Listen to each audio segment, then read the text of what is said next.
Assalamualaikum warahmatullahi wabarakatuh. Bismillahirrahmanirrahim. Alhamdulillahi rabbil alamin. Wa afdalus salati wa atammu taslim ala sayyidina Muhammadin wa ala alihi wa sahbihi ajma'in. Rabbi shrah li sadri wa yassir li amri wahlul 'uqdatam min lisani yafqahu qawli. Subhanaka la ilma lana illa ma 'allamtana innaka antal alimul hakim. Allahumma akhrijna min zulumatil wahmi wa akrimna binuril fahmi waftah alaina bima'rifatil ilmi wa sahhil akhlaqana bil hilm waj'alna mimman yastami'una al-qawla fayattabi'una ahsana. Allahumma ati nufusana taqwaha wa zakkiha anta khairu man zakkaha anta waliyuha wa maulaha. Allahumma arinal haqqa haqqan warzuqna ittiba'ah wa arinal batila batilan warzuqna ijtinabah. Allahumma anfa'na bima 'allamtana wa 'allimna ma yanfa'una wa zidna ilman wa huda. Amma ba'd. Alhamdulillah, muslimin muslimat, hadirin hadirat yang saya hormati, moga-moga kita semua dirahmati dan diberkati oleh Allah Subhanahu wa taala, dan moga-moga kita semua dikurniakan oleh Allah Subhanahu wa taala kefahaman yang baik dalam urusan agama sesuai dengan sabda junjungan Nabi kita Nabi Muhammad sallallahu alaihi wasallam, man yuridillahu bihi khairan yufaqihuhu fid din. Barang siapa yang Allah nakkan dengan dia kebaikan, nescaya Allah beri dia faham dalam urusan agama.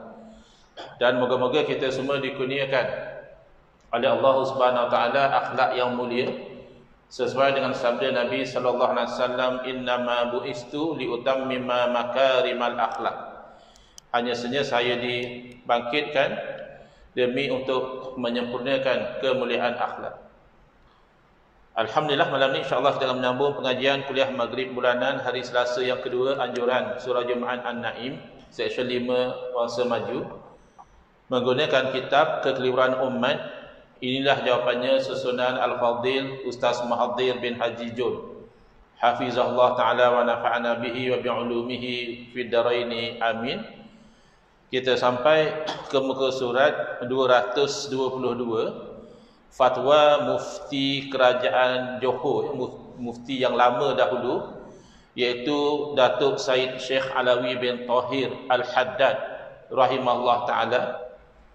Dalam fatwa beliau dari tahun 1936 hingga 1961 Masihi yang dikumpulkan oleh Jabatan Kuasa Lujnah Fatwa Jabatan Mufti Negeri Johor. Ini berkaitan tentang masalah kenduri arwah ataupun tahlil arwah.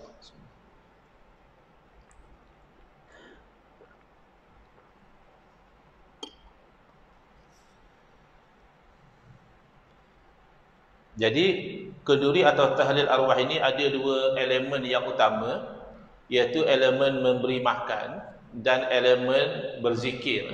Iaitu datangnya nama tahlil, datangnya nama kenduri itu sebab ada elemen makan. Jadi ada ketetapan hukum yang berbeza berdasarkan apa yang sebenarnya dimaksudkan dengan kenduri arwah tersebut. Ada yang disebutkan sebagai bid'ah yang munkarah, perkara baru yang munkar, bila mana ada elemen misalnya tetamu itu menunggu-nunggu tuan rumah supaya menghidangkan makanan. Kenapa? Kerana itu membebankan kepada tuan rumah tersebut. Tetapi ada dalam keadaan-keadaan tertentu tidak ada elemen yang bercanggah dengan syarak. Ini yang disebutkan dalam fatwa mufti kerajaan Johor yang dahulu. Soalan, apa hukum memperbuat kenduri jamuan makanlah 3 hari, 7 hari, 14 hari, 40 hari dan 100 hari di rumah mayat. Di rumah mayat di sini bukan macam kita bayangkan sekarang rumah mayat di hospital. Maksud rumah mayat adalah rumah yang berlaku kematian. Jawapan, ini jika itu maknanya dia bukan satu hukum. Dia bergantung kepada bagaimana ianya dilakukan. Maknanya jika begini, begini hukumnya. Jika lain, maka lain hukumnya. jika dijadikan sebagai sedekah bagi orang-orang mati. Jadi yang dikatakan sebagai kenduri itu sebenarnya adalah sedekah yang disedekahkan bagi pihak si mati. Itu yang pertama, itu dari segi makanannya. Dan hadiah tahlil, maksudnya dihadiahkan pahala. Sebab itu kita kata ada dua elemen ya. Pertama, elemen menjamu makan, dan yang kedua, elemen menghadiahkan pahala. Dan menghadiahkan pahala itu kita telah sebutkan tentang khilaf yang berlaku di kalangan para alim ulama. 3 mazhab mengatakan sampai pahala bacaan-bacaan Al-Quran dan sebagainya sekiranya dihadiahkan kepada si mati. Ada riwayat daripada imam kita, Imam Syafi'i rahimahullah ta'ala, mengatakan tidak sampai. Bukan haram kita baca Quran bagi pihak si mati, riwayat mengatakan tidak sampai. Diterangkan oleh ulama mazhab Syafi'i, Al-Imam Abu Zakaria Al-Ansari rahimahullah ta'ala, yang dimaksudkan tidak sampai ialah sekiranya tidak diniatkan ya. Maknanya kalau diniatkan sampai. Yang kedua, kalau tidak didoakan, kalau didoakan sampai. Dan yang ketiga, sekiranya tidak dibaca di sisi mayat. Adapun membaca Al-Quran di sisi mayat dalam mazhab Syafi'i itu hukumnya sunat kerana memberi manfaat keringanan kepada si mati. Bahkan adalah kitab Al-Um, Al-Imam Syafi'i rahimahullah ta'ala mengatakan kalau dikhatamkan satu Al-Quran dibaca di sisi mayat, itu adalah satu perkara yang baik ya. Kenapa? Kerana tasbih ya, seumpama pelepah tamar dalam hadis Nabi SAW memberi keringanan azab, menjadi sebab keringanan azab, maka tentulah ayat-ayat Al-Quran lebih aula, dan tentulah yang dibaca oleh anak Adam, walaqad karramna bani Adam, itu lebih aula menjadi satu keringanan kepada si mati. Jadi dua elemen di sini ya. Pertama, makanan itu hendaklah sebagai sedekah bagi orang mati ya. Kerana sedekah bagi orang mati tidak ada khilaf, sepakat para alim ulama itu sampai pahala kepada si mati. Ya, ada sedikit sebanyak perbincangan qil wa qal itu kalau bacaan. Tapi kalau sedekah itu sepakat para alim ulama mengatakan sampai bagi si mati. Jadi pahala itu bagi si mati. Maka kalau demikianlah keadaannya, maka hukumnya adalah harus dibenarkan. Dan jika berhimpun mengikut sebagaimana yang diperbuat oleh zaman sekarang, tidak ada diperbuat oleh orang-orang Islam zaman dahulu. Itu namanya bid'ah tadi tu. Bid'ah itu daripada sudut dunianya adalah perkara baharu. Ulama telah berkata pada memperbuat makanan kerana orang-orang yang melawat, iaitu bid'ah yang tidak mustahab. Itu kan ada beza. Bila bagi sedekah bagi pihak si mati, oleh kerana sepakat para alim ulama sedekah bagi pihak si mati itu sampai, maka itu dibenarkan. Tetapi kalau membuat makanan itu semata-mata untuk orang yang datang berziarah, itu adalah bid'ah yang tidak sepatutnya. Ibn Hajar berkata iaitu bid'ah yang makruh ya, seeloknya jangan dibuat, tetapi tidaklah sampai haram. Adapun tahlil yang dilakukan pada hari ini bukan bagi orang yang melawat kerana dia hadiahkan tahlil dan doa kepada orang mati, maka yang zahir adalah tidak mengapa. Jadi sekarang ni makanan itu bukan orang yang datang ziarah orang mati ya, tetapi orang itu diminta supaya bertahlil ya, dan menghadiahkan pahala tahlil. Maka ini termasuk dalam bab ahsinu ila man ahsana ilaika. Berbuat baiklah kepada orang yang berbuat baik kepada kamu. Maka ada perubahan ya. Tadi kalau semata-mata orang tu datang lalu kita sediakan makanan, itu adalah bid'ah yang ghairu mustahab ataupun makruh. Oleh sebab itu telah memfatwakan setengah dari ulama, mana sebahagian ulama seperti yang tersebut dalam kitab At-Tuhfah, iaitu sah wasiat dengan memberi makan orang yang melawat kerana orang mati, dan diluluskan wasiat itu daripada 1/3 harta si mati. Kenapa disebutkan poin ini? Kerana kalau wasiat pada perkara yang haram tidak boleh dilaksanakan. Kalau orang tu buat maksiat, suruh belanjakan harta dia itu pada perkara yang haram, bina tempat-tempat maksiat misalnya, contoh ya, maka itu tidak boleh dilaksanakan. Jadi apabila disebutkan boleh dilaksanakan, berarti perkara itu tidak haram. Tapi hanya 1/3 lah, sebagaimana wasiat yang lain. dan ia telah menyalin daripada imam-imam. Menurut bagaimana yang tersebut itu, maka jika mengadakan makanan bukan kerana orang yang melawan, tetapi bagi orang-orang yang bertahlil dan berdoa, tidak mengapa menurut atas yang zahir. Dan ini terlebih aula hukumnya adalah sah. Ya. Jadi diperbezakan, ya. Bukan hukum tu rigid. Ya. Mesti hukumnya begini, tidak. Bahkan kalau misalnya berkumpul itu hanya semata-mata untuk membesarkan urusan kematian, itu makruh. Kalau jamaah makan itu misalnya menggunakan harta waris dan sebahagian waris merupakan anak yatim, maka itu jadi haram. Memang jamaah makan sama jamaah makan, tapi hukumnya berubah. Ada beberapa persoalan, ya. Ada antara kawan-kawan kita yang tak suka kepada kenduri arwah ini secara pukul rata, ya. Tapi kalau yang membahagi-bahagikan itu memang tidak dinafikan, ya. Dalam kitab-kitab fiqh pun disebutkan bila mana menjadi makruh, bila mana menjadi haram. Tetapi ini mereka secara pukul rata dengan alasan ianya tidak berlaku di zaman Nabi sallallahu alaihi wasallam.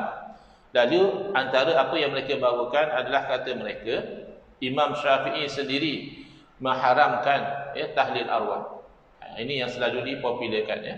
Imam Syafi'i sendiri yang jadi ikutan masyarakat Islam di Malaysia pun mengharamkan, ya, kenduri arwah ataupun tahlil arwah.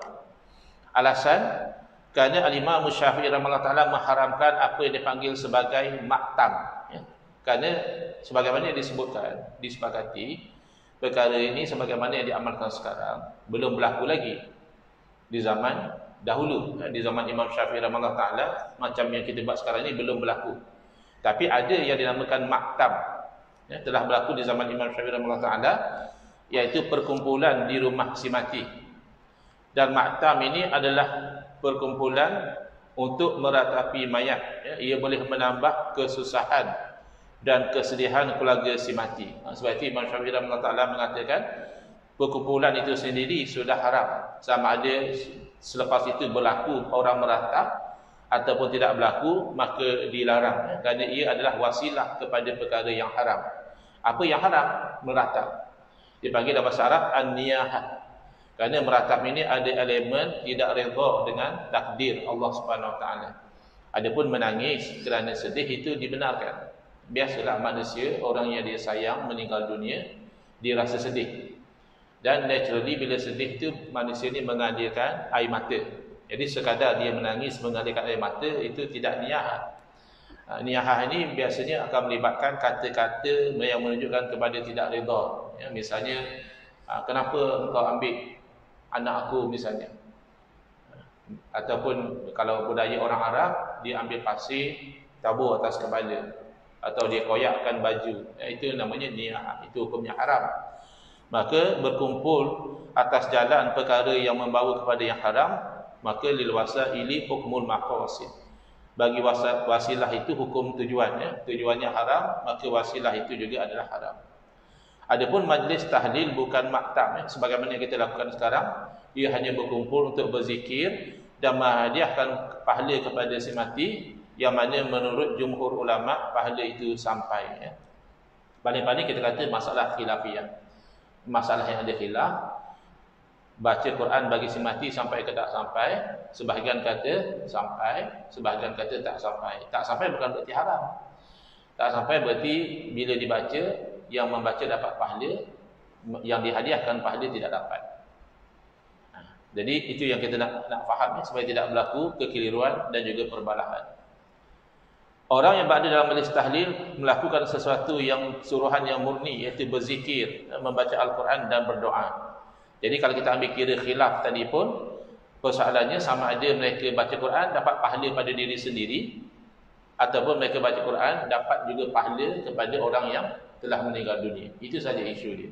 Adapun baca Quran, berzikir, berdoa, itu memang dituntut. Kemudian majlis tahlil secara realitinya bukan untuk menambahkan kesedihan, bahkan meredakan kesedihan keluarga yang ditimpa musibah kematian, ya. Ini realiti lah. Kalau maktam yang berlaku di zaman Imam Syafi'i rahimahullah taala itu perkumpulan yang membawa kepada meratap, menambahkan kerusingan, ya, menambahkan kesedihan, maka fatwa itu sesuai dengan waqi'. Fatwa itu sesuai dengan realiti. Sebab itu disebutkan al-hukmu 'ala syai' far'un 'an tasawwurihi. Berhukum atas satu perkara cabang daripada memahami perkara tersebut. Jadi maktam di zaman Imam Syafi'i telah difahami sebagai sesuatu yang ada kaitan dengan ratapan, maka dilarang. Adapun yang berlaku di tempat kita, biasanya keluarga si mati akan rasa lebih lega, lebih tenang kerana ramai jiran tetangga datang ziarah, bagi kata-kata semangat, bagi kata-kata supaya sabar dan sebagainya, dan sama-sama berzikir, berdoa, mendoakan kebaikan buat si mati. Jadi instead of ianya menambahkan kesedihan, bahkan ia meredakan kesedihan keluarga yang ditimpa musibah dengan ramainya orang yang hadir ke majlis, di samping sama-sama mendoakan kesejahteraan buat si mati dan keluarga yang ditinggalkan. Harus, bukan wajib. Kok ada orang dia kata susah, saya tak nak buat. Cik, kan tak ada masalah.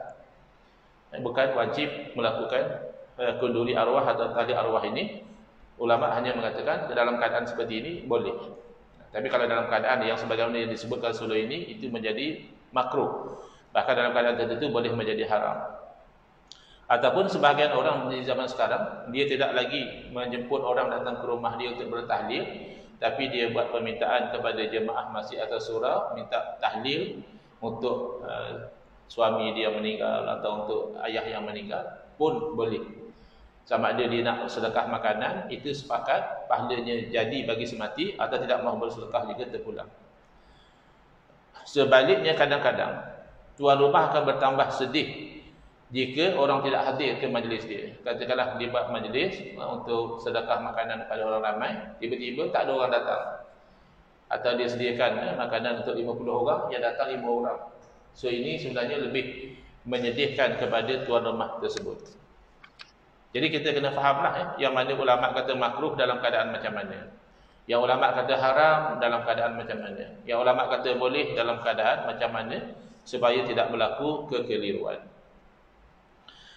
Baik, seterusnya kita cuba faham poin yang lain, iaitu Al-Imam Syafi'i rahimahullah ta'ala dalam kitab mengatakan sunat agar membuat makanan untuk keluarga si mati. Ini sebenarnya tidak jadi pertikaian dan dalilnya jelas, yang mana Nabi SAW sendiri pernah menyarankan para sahabat membuat makanan kepada keluarga sepupu baginda Sayyidina Ja'far bin Abi Thalib radhiyallahu anhu, dikenali sebagai Ja'far At-Tayyar, yang mati syahid dalam peperangan Mu'tah.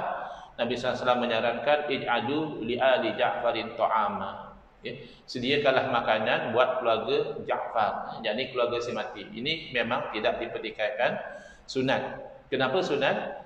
Kerana ia meringankan beban keluarga si mati. Ia meringankan beban keluarga si mati. Kerana biasanya orang yang kematian ahli keluarga, dia sibuk, satu, uruskan jenazah. Yang kedua, kalaupun tak sibuk, dia sedih. Untuk masak apa semua tu sedih. Jadi orang tolong masak, dia makan, itu menyenangkan. Tetapi ini saya terangkan dalam dialog 2016, dialog tentang isu bid'ah dengan Dr. Rozaimi. Saya terangkan bahawa bahkan ulama Arab Saudi sendiri melihat bahawa memberi makan pada keluarga semati ini adalah hukum yang ada illah, mu'allal. Hukum ni ada yang dikenal pasti apa asas dia, dan ada yang tidak dikenal pasti. Yang tidak dikenal pasti ni biasanya dipanggil ta'abbudi. Kenapa sembahyang zuhur 4 rakaat? Tak tahu lah, wallah alam. Allah tetapkan macam itu. Kenapa kalau kentut kena ambil wudu? Yang kentut dah punggung, ambil wudu basuh muka. Ada juga orang pandai-pandai dia kata sebab bila kentut yang madu tu muka. Tapi bukan muka je basuh, tangan basuh, sapu kepala. Itu ghairul mu'allal, kita tak tahu. Tayamum ganti wudu, tapi muka dan tangan saja. Kalau betul ganti, kenapa tak sapu debu ke kepala, kaki? Ini namanya ta'abbudi, tidak mu'allal, tidak tahu illah. Tapi kebanyakan hukum mu'allal, diketahui apakah illah, dan illah inilah tempat perpusingan hukum. Ada illah, ada hukum. Hilang illah, hilang hukum. Misalnya air anggur, hukumnya halal diminum. Bila diperang menjadi arak, hukumnya haram. Apa illah dia? Memabukkan. Kemudian diproses menjadi cuka, jadi halal balik. Cuka anggur, kerana cuka tidak memabukkan. Bawang mentah hukumnya makruh dimakan. Kenapa? Kerana bau dia busuk. Kalau diproses sehingga hilang bau dia, hilang hukum makruh. Kerana makruh itu kerana bau. Jadi disebutkan sekiranya sudah terlampau ramai orang yang membawa makanan kepada keluarga si mati, sekira-kira menyusahkan. Maknanya dia pun dah tak tahu nak letak mana. Semua orang datang bawa makanan. Maka ketika itu yang tahu bahawa makanan sudah berlebihan, hilang hukum sunat tadi. Kerana asas sunat itu meringankan beban keluarga si mati. Ada dia beritahu oleh orang lain, tak payah buat makanan dah, berlebih dah, dia orang tak tahu dah nak letak di mana. Ketika itu hilang hukum. Tapi orang marahlah. Dia kata, ustaz aku ni permain-mainkan sunnah. Nabi kata sunat hantar makanan kat keluarga si mati. Ustaz aku pula kata menyusahkan. Bukan. Ini saya ambil daripada perbahasan para alim ulama tentang illah, apa asas hukum. Jadi selagi mana ianya meringankan, menyenangkan keluarga si mati, hukumnya sunat. Tapi kalau sudah sebaliknya, maka hilanglah hukum sunat tadi. Dan dalam masyarakat kita kadang-kadang yang dinamakan kenduri arwah ni memang jiran yang bawa. Jiran bawa beras, bawa gula, bawa itu ini potong, tolong masak sama-sama. Maka kalau macam itu keadaannya memang masih termasuk dalam membuat makanan untuk keluarga si mati.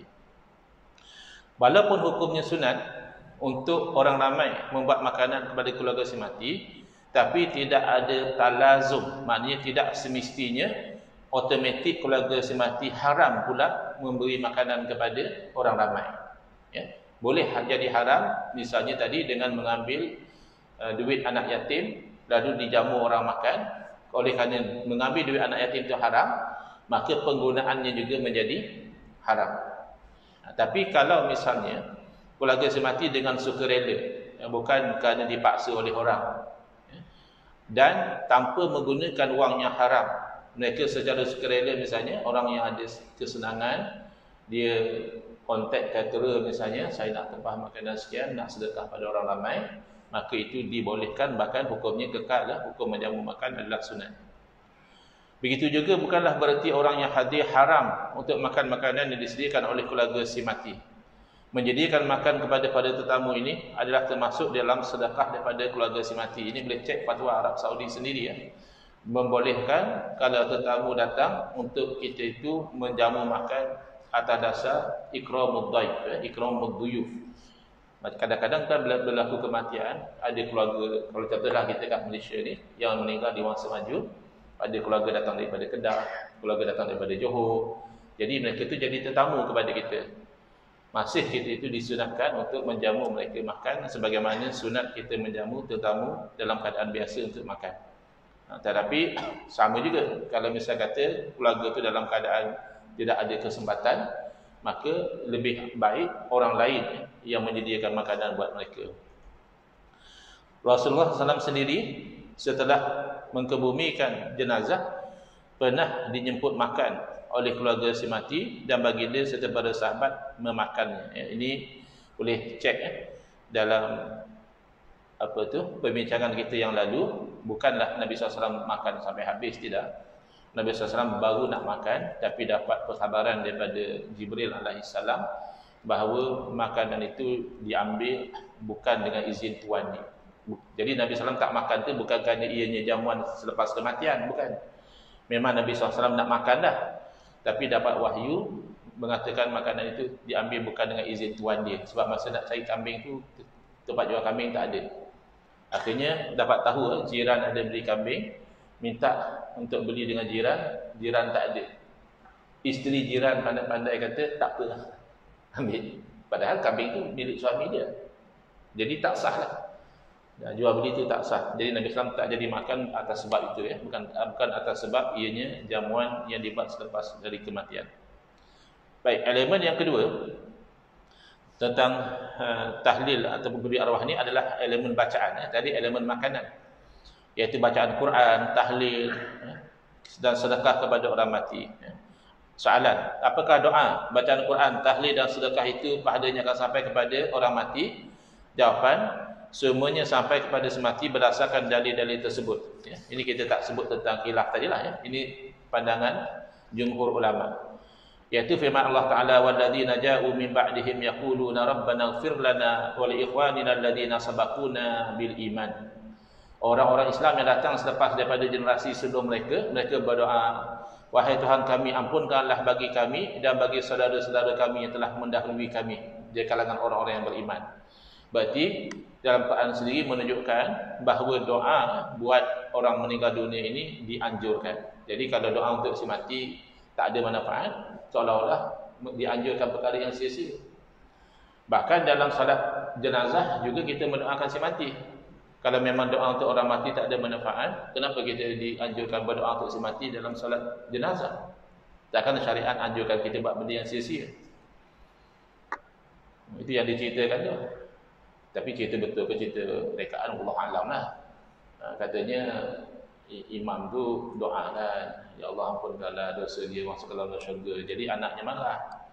Anaknya kata tak payah doa lah, mana sampai, kata dia. Jadi imam ni jenis rebel juga. Dia kata, ya Allah, kata aku, kau azabkanlah bapa dia ni, masukkanlah di dalam neraka. Marah pula dia. Jadi kata imam, apa yang kamu nak marah? Doa bukan sampai pun. Jadi doa yang baik-baik dia marah, doa yang buruk-buruk marah juga. Tapi katanya doa tak sampai. Tapi ikut dalam ayat Quran, memang orang Islam tu dianjurkan mendoakan orang Islam yang telah meninggal dunia.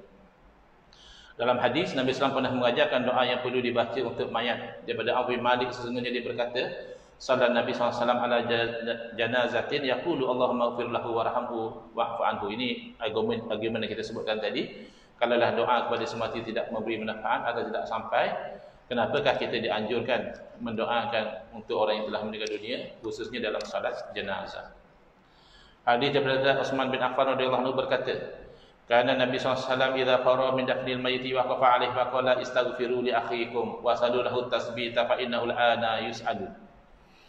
Nabi SAW apabila baginda selesai daripada mengebumikan jenazah, baginda akan berdiri sejenak di sisi kuburan dan baginda berkata kepada para sahabat, mohonlah ampun buat saudara kamu dan mohonlah buatnya itu tasbit, yakni ketetapan. Fa innahul an yus'alu, kerana dia sekarang ni sedang disoal.